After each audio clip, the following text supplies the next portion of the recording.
One of Allan's things when he wanted to come in was he had to wear the leather jacket. Leather jacket is Allan. I'm just like, yeah, I could see that. That's not true at all. Yeah. That's not true at all. Yeah. Yeah. The guys I feel like wrote... that was the budget. They were like, in order to get Allan, we've got him confirmed for the thing, but he wanted to know if he could wear his leather jacket. I'm like, yeah, of course.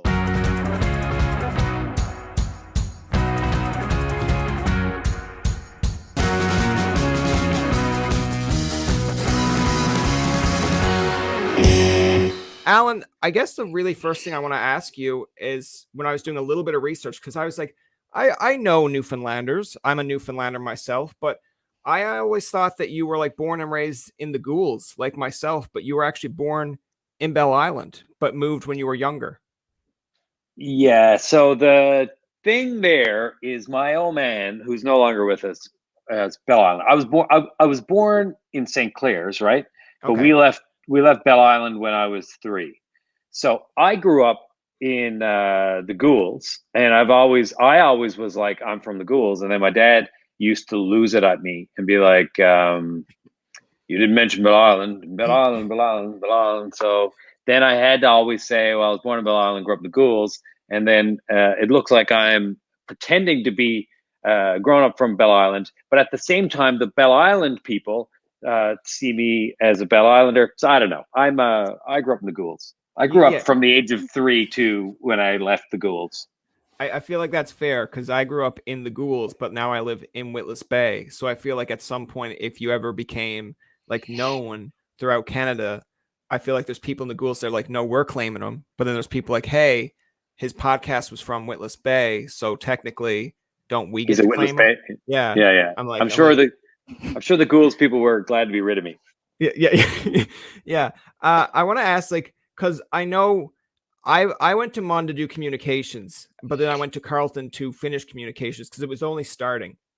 I believe you went to Mon for business, but you didn't pursue business. Then you went into acting. But like, what made you think business? Like, was it just something that you thought? Because I know Rick Mercer makes the joke. Now, this is years ago on the Rick Mercer report where it's like, we all go to Mon or Kona, but like, what are you doing at Mon? It's like, I'm just here.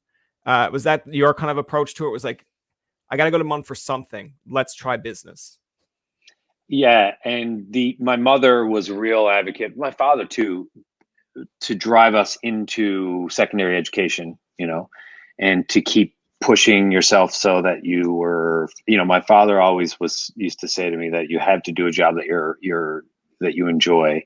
And I don't think I could see acting as a real profession for some reason. Growing up in the Goulds, I was very much a part of, I worked at Big Goods, and I worked at Big Goods from age 13 to like 18. And I saw the people I was exposed to followed a certain path. They would go, even though my brother was a musician and an artist, the people that I was around seemed to go from high school to university. And what will you do in university? And I don't know why I chose business. I have no concept of it now. Like, I was terrible at it. And I guess in a way I became like a business person. Well, I am, I guess, as a producer, but so my passions were somewhere driven in there, but it was a huge mistake. I lasted like 1 semester and it was like, bye.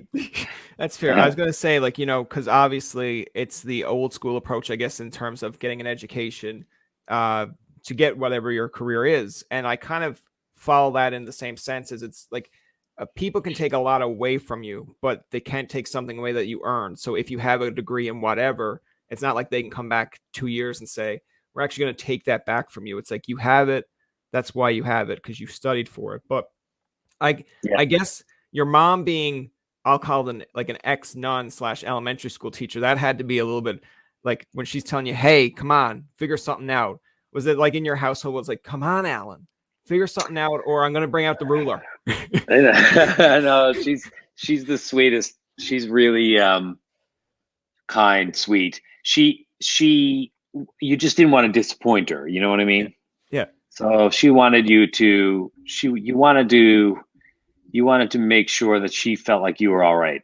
That was more the driver than her authoritarian iron fist. No, she had none of that. No, she was. Oh. I mean, she had it. It was 4 of us, so like, Lots of times She she had to lost it. have it if there's four. I mean, Yeah, you're yeah. the youngest, but I feel like the youngest maybe gets the not as much of it I because had free pass, yeah, man. Free yeah, pass. exactly, Yeah, 100%. exactly. Yeah. Have you like now with the? Yeah, I know you have one older brother, two older sisters, so I guess you don't get the sisters hand me downs as much. But like, were you like? I know from having two older brothers, you get hand me downs, and some of it you're looking at and going, "Why are you giving me this? Like, I'm not a fan of San Jose Sharks. Why do I care about a Falloon jersey?" But then you grow to appreciate it in time. But like, were there hand me downs? I guess that you're like, "Oh man, this is like pretty cool." Yeah, my brother and I used to rip each other's clothes off, and I used to try to wear his leather jacket or whatever. And I wore his leather jacket a lot. And then we got to the age when we moved to Montreal. I went to theater school in Montreal, and he went to McGill, and we were at the same time. Yeah, And we lived together. He used to rob all of my. He still had like I keep thinking, I'm like, where's that shirt? I was like, fuck, yeah. my brother stole that shirt. Yeah, so we did a bit of that, and hand me downs in terms of hockey gear, right? Like when I Oh yeah. first started, the kids in minor hockey used to call me Johnny Bauer because I had my grandfather's.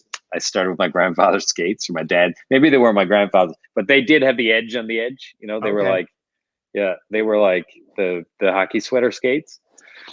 I used to get it from my Paul, my middle brother. I used to like I wasn't really into hockey when I was younger, but when I got older and started like really liking it, I used to borrow his gear. He didn't care if I borrowed the helmet, the pants, whatever, but he had like the graphite skates that were like custom made kind of for his foot. And I remember Mm. like two or three times on like Sunday night hockey just bringing him back home and he'd be like, "You are ruining my skates." I'm like, "Man, like no one's touching me on the ice because I suck." And he's like, "No, but your foot." It's like it's ruined. And I'm like, okay, I got to go out and get my own pair of skates. But it's to the point where I'm like, man, I only play this once a week. You're playing it all the time. So whose foot do you really think is Is impacting it more? molding it. Yeah, Yeah, yeah, really. yeah. But they are so specific now. Like you can get them made right to your foot. Like which I only imagine would be, and even the ones that you get that are store bought, they can bake them to your feet. It's pretty. Yeah. So I can see it being uncomfortable to wear another person's skate. I've Yeah. been lucky not to have to do that. It's funny because when you go back and look at like just say the videos, I'm sure there's videos now of children playing hockey that their phone or like their parents take it on an iPhone. And like when they look back years later, you're gonna be like, man, like you had the Toronto jersey, pants, everything great, but like you go back and look at footage of just say yourself, Sean, Paul, and it's like a San Jose Pat Falloon jersey, a white, I'll call it arthritis, I call him arthritis Herbe, but like that kind of helmet, and it's just like he's not even goalie. He's out there playing Yeah, with like and yeah, like the mitts, like nothing matched, but it's like yeah, who cares?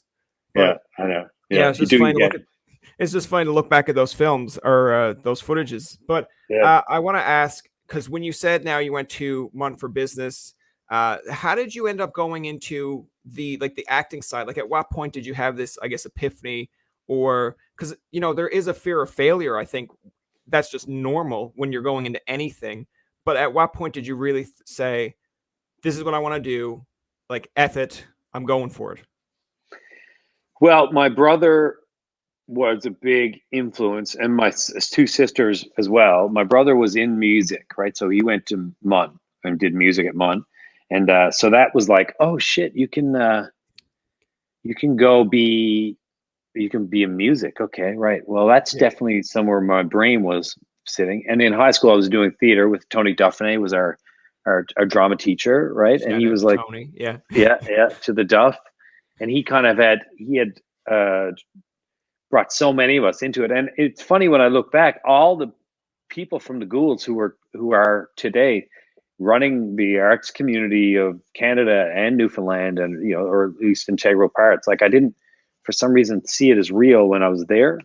And when I graduated from high school, and I had to go to night school because I flunked. I didn't flunk math, but didn't get enough of a higher grade for my average to be high enough to get in the MUN. So I had to go do that. I was working at Big Goods, and I got fired from Big Goods because I was terrible at it. Because I was like in a management-y position, Yeah. and I got in the MUN, and then I ran into Jillian Kiley in the old TSC, and Jill used to go with my brother, and then she was like running. She's from the Goulds, and she's running Artistic Fraud, this big, young person theater company with Robert Chafe, She sat me down and kind of gave me a list of people to talk to. Literally wrote them all out on a piece of paper, and I called them all, like Daniel Irvine and Eden Flynn and these people. And once I got indoctrinated into the cult of the theater, it was like, this is it. I don't care. And the fear of failure and all that shit it's constant. It never goes away. Oh, But it's, but it's like, I cannot do anything other than this. And when people ask me about getting in the business or whatever, my number one point is, if you can imagine yourself doing anything else and be happy, do that, because this is misery, pure misery in one way or another, filled with joy and excitement. But I couldn't see myself from day one going, I was like, I can't do anything else. This is it. That's how I feel about podcasting, when it's like filled with joy, misery, but if you like it, you'll continue to do it. Because I'm sure from like the standpoint of when you were looking for roles or emailing, or I guess depending on the time frame, emailing or sending out demos, it's almost like the amount of rejections you get to one acceptance. And we have like young musicians on like Quote the Raven and stuff too, because the whole ECMAs and Music NL Awards, and they'll tell you the same thing. Like, we're in a world where social media you want to present yourself the best you can on social media, even though it's hard to do. But I'm like the counterpoint where it's like, what you see is what you get. So I'm like, if you're sending out resumes or requests for stuff and people are saying like, no, they're not free. I'm like, there's a part of you that you're obviously like, oh, I'm so happy that they said no. Like, no, you're probably mad they said no and a little bit frustrated. But social media is like, we don't want to hear that. I'm like, all right, cool. But there are other times where it's like social media is like, tell me he's not like this all the time. It's like, no, he's not. He's not like this all the time. Right. So the truth of it. Yeah. And we, to this day, rejection is like 9-1 if I'm being lucky. If you're lucky, and it's like, it doesn't go away no matter where you are in the game. Yeah. Like you look at people like Tom Cruise, and I'm guessing, like, what do they have to do to stay on top?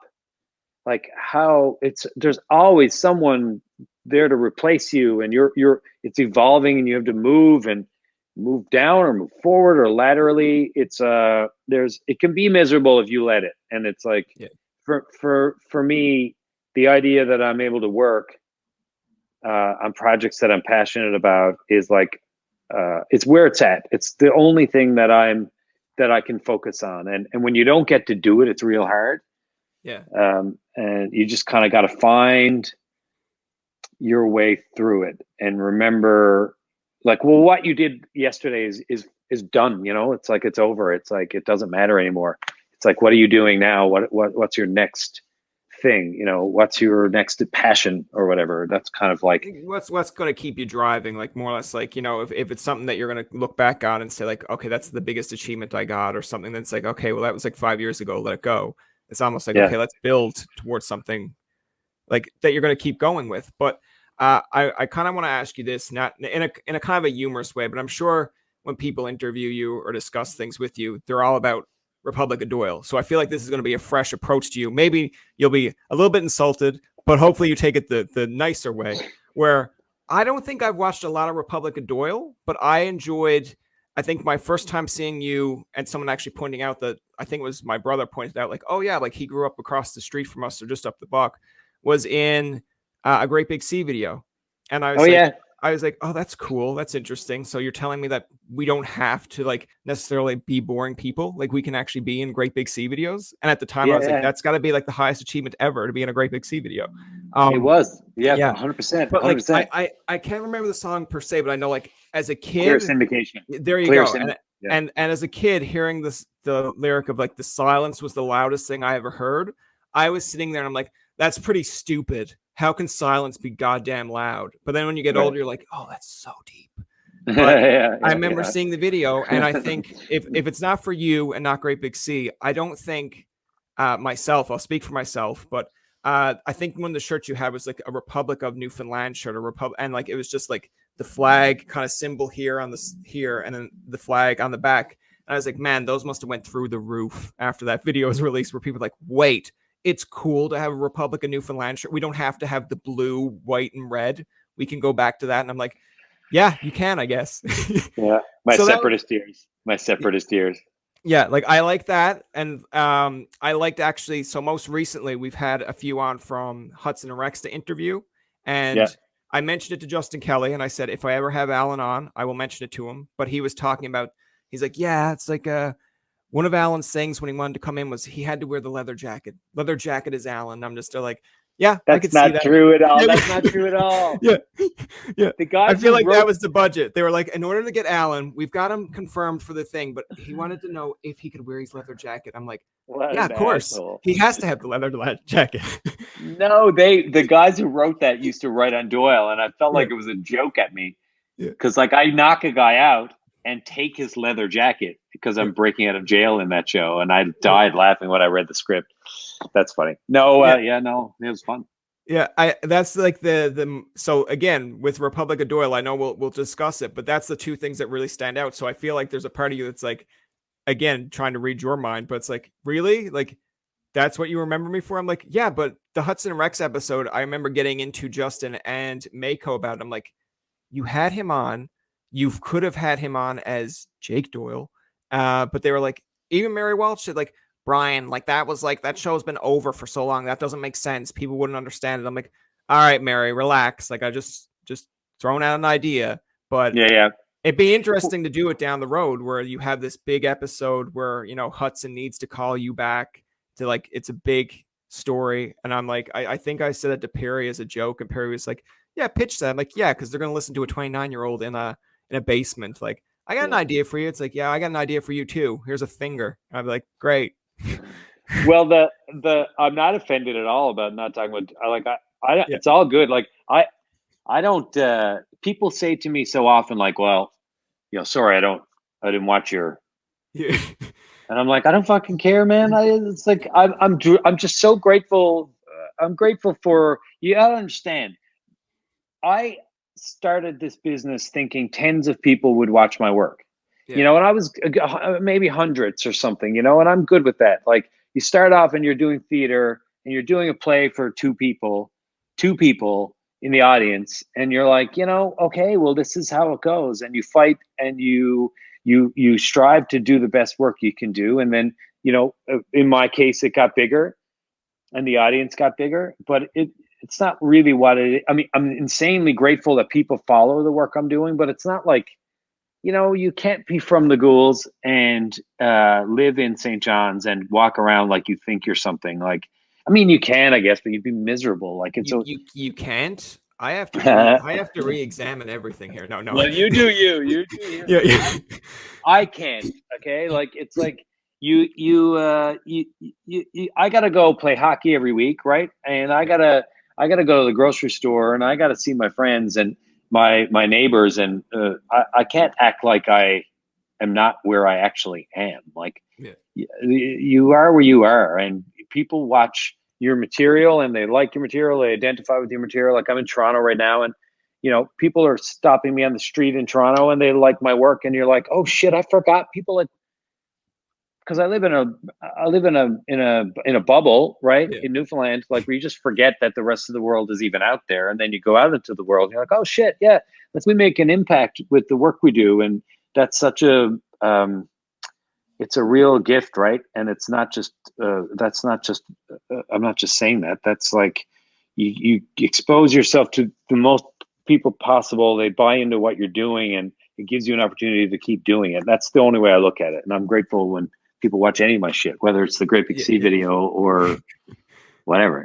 yeah, it's like I feel like there's a point in time that there's going to be like when that video ever comes out, like Great Big C, if they like, if NTV just shows it, because NTV's great for no longer showing The old commercials. video. Yeah, Yeah, they just I show know, I know. videos, but it's like someone will be like, that guy looks familiar. It's like, oh yeah, well that's him now, and then they're like, oh, well that's interesting, that's cool. But Yeah. I was just blown away because, like I said, I've watched Hudson and Rex a few times as well. But when I seen you in the episode, I'm like, oh, I'm kind of interested to see how they portray him. And then it's like this total like douchebag at the beginning, but they like has a heart of gold kind of at the end, where it's like, oh, it's all miscommunication. But I was like, man, it's like I kind of wanted the Jake Doyle character a little bit here, but it wasn't there. But I was like, all right, well maybe then, Jake's yeah, gone, baby. Jake's yeah, gone.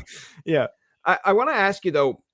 Uh, in returning to a little bit of the Republic of Doyle side, like how did that all kind of come to be? Because doing a little bit of the research, and I know I have cousins, brothers, friends that watched it. Even when I was at Carleton, there would be people that, and this is kind of not in a mean way again, but just a way of like, I'm like, God damn it.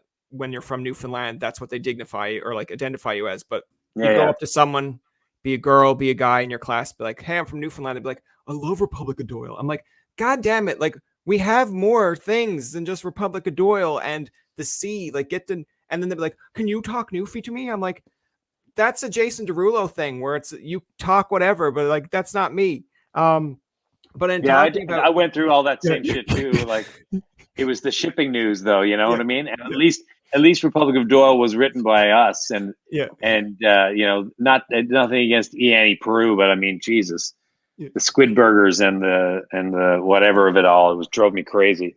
Yeah, but I want to ask, like, how did that come to be or like be created? Because again, I believe doing the research, 90 odd countries seen it. If I'm just looking at my notes here, it's like 1 million views, I think, per week or like per episode on Yep. CBC, and people are still talking about it. You can still actually, on Marketplace the other day on Amazon, people were still selling like DVDs of it, and they weren't like, hey, get this for like $2. It was like, this is a good episode or a good season, so you might want this. I'm like, I understand, but Cool. uh, Cool. but like, tell me how that all kind of came to be, and just your takeaway from doing that, because I guess that's what people mostly know you for. But I feel like For that's a sure. good thing that people are like, hey, I remember him. He was the star of this show. But yeah, tell me a little bit more about that. So the big driver for me was what you were talking about when you were at Carleton, right? Yeah, Like going somewhere and the perception of what we were, and that really drove me crazy. And because we're so into our thing in Newfoundland and what we are and our identity, I guess, and I'm insanely passionate about it and always have been. And I was like, yeah, hang on now, that's not what. That's other people deciding what we were. And then there was Great Big Sea, and Alan's like a lifetime friend.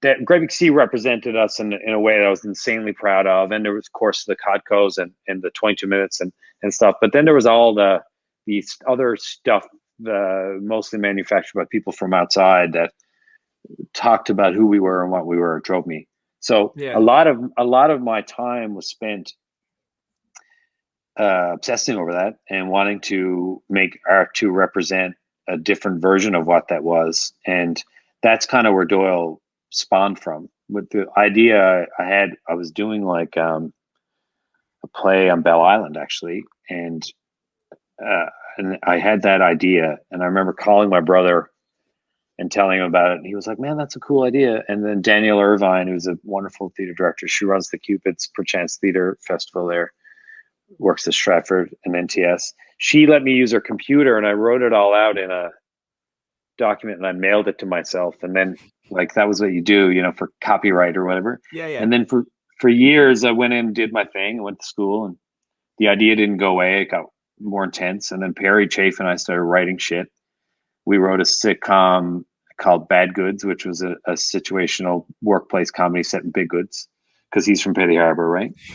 And we wrote another couple of things, and then I got into a situation where CBC and I were talking about doing various things, and Sally Cato was the person in charge of arts and entertainment, I guess, and I just pitched her the idea, and then we started developing it, and then it took off, and then it landed, which is the big trick. It's doing it is one thing, getting it made is impossible. Getting people to want to make it is impossible, and then getting people to watch it is like, holy shit. And they were watching it everywhere, yeah. like a million plus viewers. We had one year where we had really bad numbers, and they moved us to Sunday nights, and we were up against the Super Bowl, and That's a killer. the Walking Dead premiere was a 12 million Canadians or something. So we had dips where we were, but we did manage to get it back Yeah, to our million, and then they moved us back to Wednesdays, and then we were averaging like 8. I think it was season 5. They moved us back.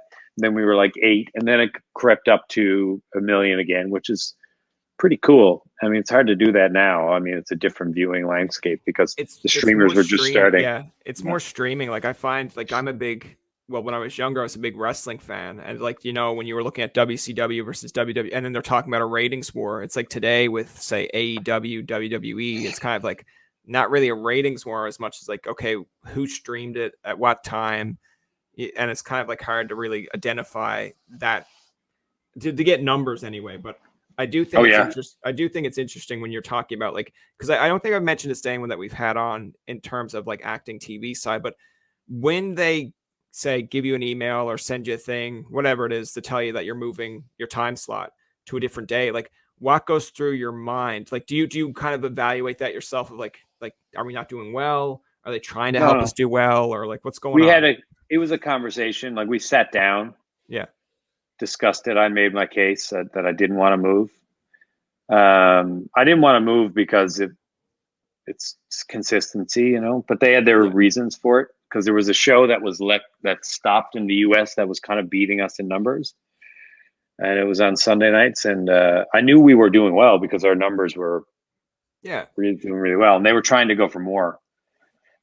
And it was an attempt to take in some new family audiences on Sundays. But I'm a big consistency person, where I was like, we're on Wednesday. Like the country's there. Like they're really there. Like let's not mess with them. And then people thought we were canceled. Yeah.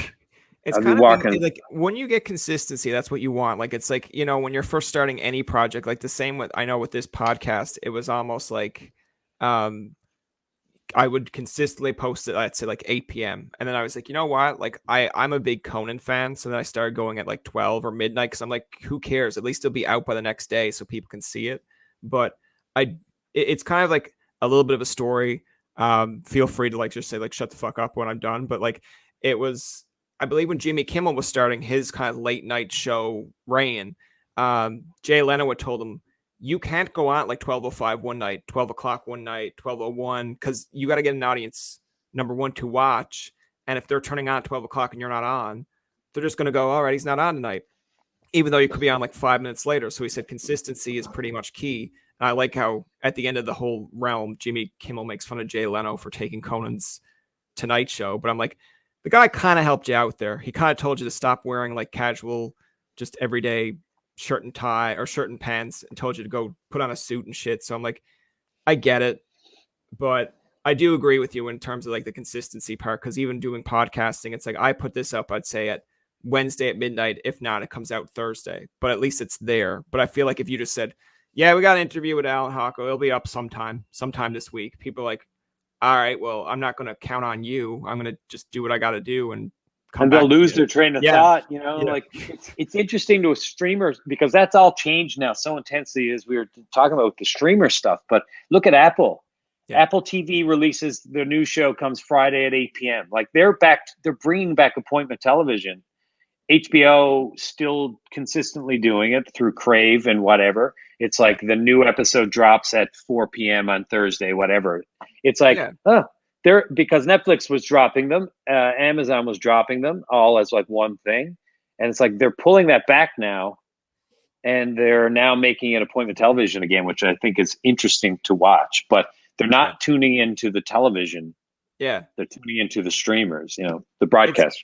It's interesting because like even if you say that like we're dropping at 4 p.m. on this date, like I think it's still, people have grown accustomed to like, that's great you dropped it, but that don't mean I'm going to. I'll get to it when I'm going to see it. Yeah, exactly. And that's sometimes appealing too, because there's a whole generation out there that if you go on like Instagram or Facebook and like I guess like memes that are made of like today's generation will never know how fast they had to run from the bathroom back to the TV when their brother yelled, "It's back on." Now it's almost like, yeah, just pause it for me. God, like I'm in here in the bathroom, and then you can like, pause live hockey. It's crazy. Yeah, it's like you're pausing live hockey. It's like the craziest shit. I know, it's wild. Well, they had commercials on the playoffs for hockey where they I think it was like CBC, and it could have been Sportsnet, where they bring someone in an audience and they show like an empty seat. I think it was like the one where Bobby Orr scores the overtime goal against St. Louis, but they pretend that the fan missed it because he went to the bathroom.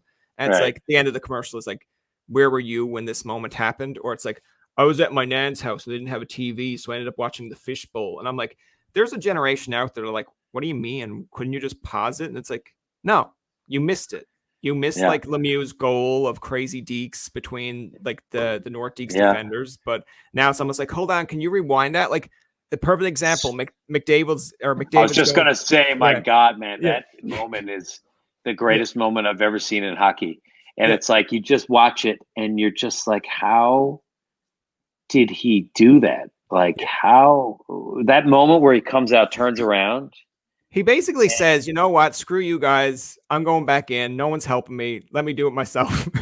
Or he crossed over, and he was like waiting for the guy to come back onside, and he just saw the opening, and they just parted like the Red Sea. They just like were like, no one believed he was going to do it. And then anyway, it's one of the greatest. Like back in the day, it's like you missed it. Watch the replay. Now it's not like I think I showed my parents the other night because I turned it off when it was like 4-1 New York. And then I ended up watching it once I looked at the score later that night and was like, wait, the Oilers win it in overtime. But I remember going back and I'm like, great, now I can go back and rewatch it. And I think I rewound it 3 or 4 times. But back then you wouldn't be able to. So it's like Eberle's goal for Canada at the World Juniors. I'm sure that's getting replayed all the time. But imagine in the moment, I think that would be my moment of television history where it was like, where were you when Eberle did that? I'm like, oh, I left the room. I went to check an email, and then when I came back, it was like scores, tie game. Or I was out that night or whatever. You know? Yeah, I was like, I left the room for 3 seconds and I missed it, and then it's like, oh, well, you missed history. I'm like, oh, okay, great. I mean, not to go all whatever old school, but there's something about that too, where it's like, you get a choice to commit to follow something or decide I'm okay missing that thing and hearing about it for the rest of my life. I'm fine with that. Now it's like there's just so many options. It's like you don't lose. It's like I think when we all have participation medals. Yeah. It's like I told my nephew the other day we were playing a game of 21s outside, and he wanted to do a granny shot because he's only like 7, and his sister was like, "All right, but if you do the granny shot, you don't like it doesn't count if it goes in or whatever, and if you do the normal shot, it will count." I'm like, totally up to you. This is your decision. Like you're teaching them so young, like, hey, this is life. If you make the granny shot, it's not going to count. But if you I forgot about that rule. Yeah. If you make the normal one, it does. And then he thought about it. I'm like, good. He's actually thinking. And then he went and did the normal shot. It didn't go in, but I'm like, you took a chance. And then that's great, because if you had the granny shot and made it, you would have just lost your turn anyway. It wouldn't have counted. Felt good for a very short amount of time, but I feel like today it would almost be like, okay, you did the granny shot, it went in, but I'm still going to give you the reshot because it didn't count. And it's like, great, my choices had no consequences. So maybe there's benefits to both sides, man. Consequence free. I want to ask you too now, in getting a little bit off of the Republic of Doyle saw, but like I was interested when it first came out, and I think I've watched a few episodes of it, but Caught. Tell me a little bit more about Caught, because I think, judging by how you got excited for that, I'm assuming that this is something that you're very passionate about. Yeah, and I appreciate you watching it. It's my favorite thing, I think, that I might have made. But it's hard to say that, but it's I love it. I'm very proud of it. And I was up here in Toronto doing a play, and I had a meeting with E1, which is they're like a Toronto film-based studio, and they're a distribution company. And we had a deal with them, and Tekka Crosby gave me this book, and it's Lisa's book. And funnily enough, Allan Doyle had pitched me the idea 2 years previous, and I was like, couldn't wrap my head around it because we were in the middle of Doyle, and it took place on the ocean, and I was like, I can't even handle the idea of trying to do that. But I read it, and I was like, this feels right now. Like I feel what this is, and it just kind of also did really well, and it was critically received, and I was really proud of that one. It's real fun. So like and like comparing, just say Republic of Doyle to Caught, like which one do you think? Because I feel like Republic of Doyle, like it's almost like a learning experience in the sense of, I know when you're doing anything for the first time, it's almost like, okay, you're trying to do your best, but you're learning things as you go. Like, were there things that you took from Doyle into Caught? Not like necessarily just say the TV or script side, but like you as a character, you as a person, like, all right, try this on Doyle. but now I'm a little bit better of it on cot, or like even certain ways of acting in a scene or whatever. Like, were there any moments like that between the two? 100%, and so much, and continuing, and in everything. Yeah. If that's a silly, like, Put it on a whether shirt, it's Alan. Put it on a shirt and sell it. yeah, right. But like, never stop, never stop being wrong, never stop learning, and just so much of the process of Doyle was like about urgency, because time, and the train is running, and you have 16 episodes a season or 13 episodes a season or whatever, and you're writing and you're acting and you're producing and you're blah blah blah. So the notion that first off, it was a chance to make something more cable-y, Yeah. more dramatic, less comedy, which is probably more my hit, is more in the comic world, or at least the things I enjoy to do as a writer. So I wanted to kind of explore getting deep into the passion of what this, the passion of this story, and the intricacies of all of these relationships, and all, the stakes of the prison break and all that shit. It was like, but in an earnest way, and it was fun to do that. And then there's so much about the process too that I feel we got to build upon. Like, it was, I think, arguably for many of us, the best experience in our professional careers making that show. And we just produced Son of a Critch, Mark Critch's new show. Okay. And that was another shot at doing it, streamlining with the things you learn, and how to make the process be the most enjoyable experience ever. And that's the big part of the goal for me too, is like, whatever project I'm doing, is that it's a joy to do it. And it's work, right? It's really busy and it's really intense, and you don't have a lot of time to live or think or Yeah. which I don't have a problem with. I prefer that over not doing it, but it's about the experience while you're doing it, and there's no reason why it shouldn't be a really enjoyable experience. And everybody should be having that enjoyment. Everybody should be enjoying it, feel fulfilled in their role, from the assistant to the production assistant to the key of props to the director of photography to the lead actor, or the director. It's like everybody should be. The goal is to have everybody have the shared experience of like feeling like they're a part of something neat and special.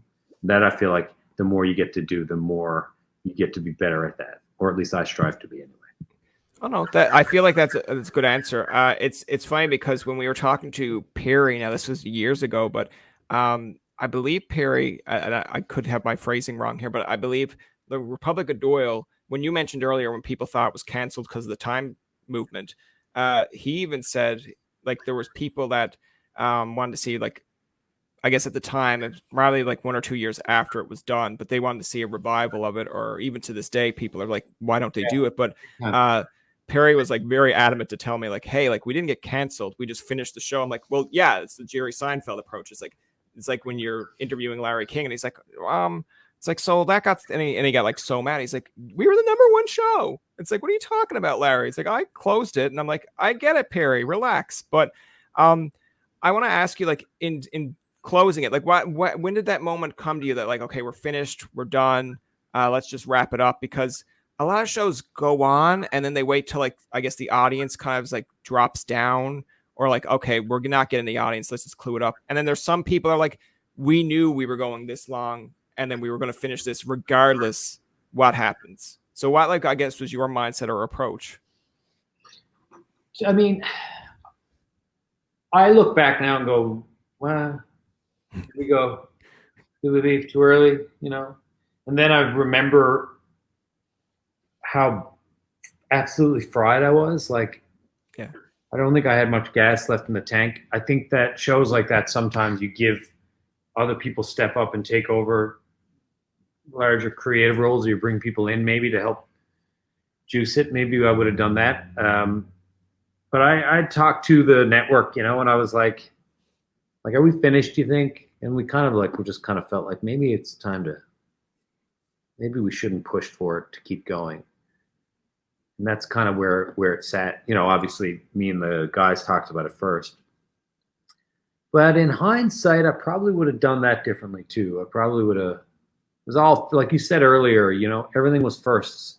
You're learning and you're trying to do your best, and you drop some balls. And I think I might have pursued that a little bit differently. I might have, for example, talked to the cast about it, and you know, but I just didn't have time to focus on anything other than the fire that was in front of me. So now I would do it, I think, with a different level of maturity. You know, Perry and I were on the same page. John, obviously, and Rob and I, we were like, okay, it's time to move on for us as a company. But yeah, I mean, it was I look back now and I'm like, there might have been more gas in the tank if we'd been able to take a break, even, you know, or I'm not regretting it because I am moved on from it. Like it's like a lifetime ago, to be honest, to even think about it. Like I can't even, like it was no time. Like there was no time to live at all, which is not the way to do it either. Like I don't mind working. I love working, and I love working as much as I possibly can. But I mean, no time to sit and have dinner. It's like 5 times on the show I went out and had dinner with people who showed up and were on the show. Like 5. Oh wow. Okay. Maybe 7. That's when you implement a dinner scene in the actual show and say like, listen guys, like this is my dinner, but we're also going to act so that we can put it in the show. The problem there is it's too expensive to shoot a dinner scene for 7 people, and food sets are too expensive, so you couldn't even do that. That's why we're all standing drinking whiskey. Yeah.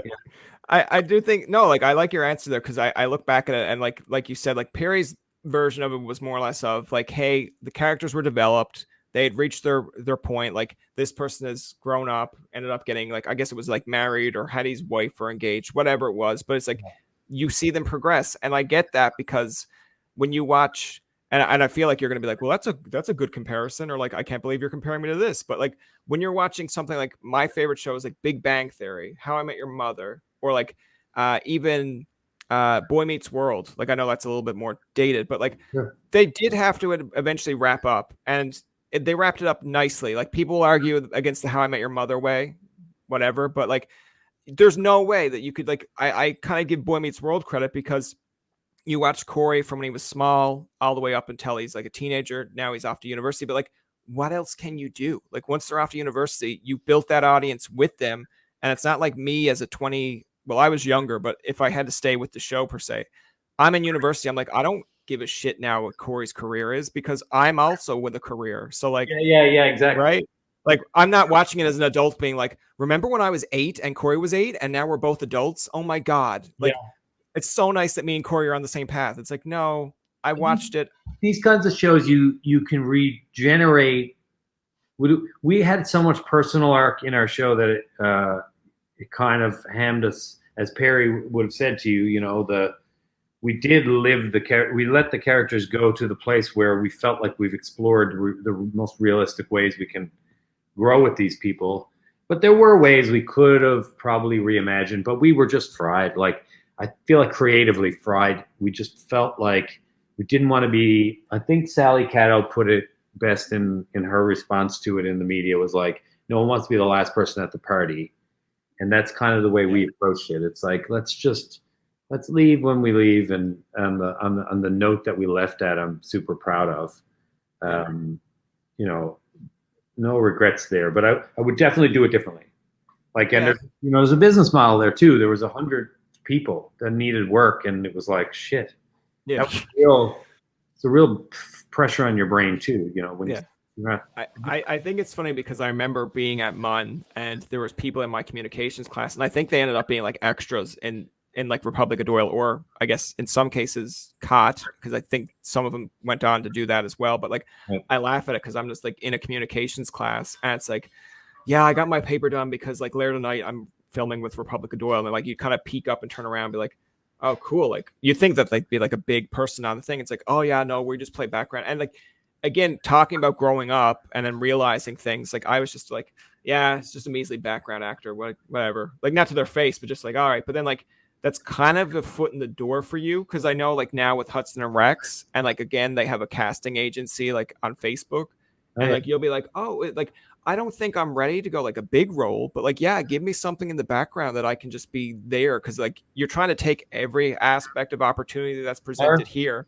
You can watch, you learn. In my first jobs, you know, I had a one line part on Mutant X, the TV series, and I spent my entire day and night shooting, watching everything that was going on, not in my trailer.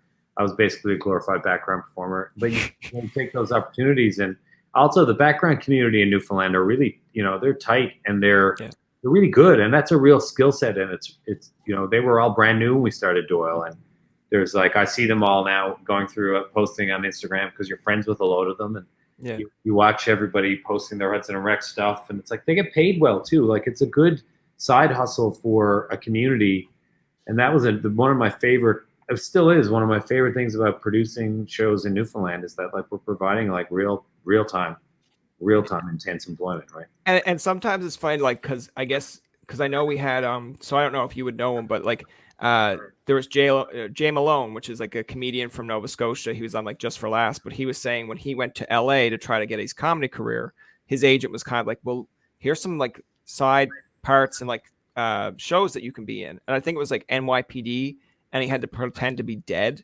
And then like they said, we want to see dead in your eyes. And he was like, I don't even know what the fuck you're talking about, dead in my eyes. And I'm just like, that has to be kind of confusing because you know what they're doing. They're imagining what is in their mind of like, I know how this is supposed to be presented, but like, you're dead. Like now you have to act dead. It's like, act dead in your eyes. And I'm just like, yeah, that would be frustrating as a background actor. Where it's like, act surprised, but not too surprised. Like almost like you're surprised that this happens, but it's not the worst shocking thing in the world. I'm like, there's no in between. I'm either surprised or I'm not surprised. What do you want from me? It's hard work watching you watch movies and then you look at background performers and you're like, those two people look like they're the people who should be sitting at that table. And it's not easy. It's hard. Yeah, it's like watching or rewatching Columbo, like because they have old shows on TV, but like you're there watching Columbo for the investigative stuff, but then you realize that there's background actors that are sitting there pretending to have a meal,